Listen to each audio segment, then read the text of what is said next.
বিমানবন্দরের ৮ নম্বর গেটে ভয়াবহ আগুন অগ্নিসংযোগের ঘটনা ঘটেছে। আমরা এই মুহূর্তে দেখতে পাচ্ছি যে এখনও কিন্তু ভয়াবহভাবে আগুন জ্বলছে এবং বাহির থেকে যেমনটি আমরা এই মুহূর্তে দেখতে পাচ্ছি যে কালো ধোঁয়ায় কিন্তু চারপাশ একদম ছেয়ে গিয়েছে এবং ধোঁয়ার যে কুণ্ডলী রয়েছে আমরা এই মুহূর্তে যেমন দেখতে পাচ্ছি যে গুলিয়ে গুলিয়ে কিন্তু একের পর এক উঠছে।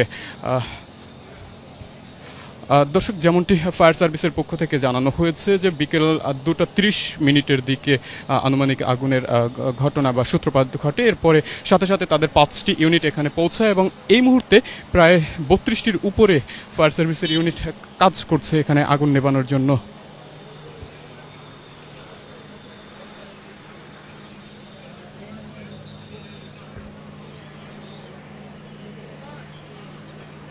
কিছুক্ষণ পূর্বে যেমনটি জানতে পেরেছি যে সেনাবাহিনীও কিন্তু আগুন নেভানোর কাজে যুক্ত হয়েছেন এবং এই মুহূর্তে ভেতরে কিন্তু আমরা যেমনটি দেখতে পাচ্ছি যে কালো ধোঁয়ায় চারপাশ কিন্তু ছেয়ে গিয়েছে।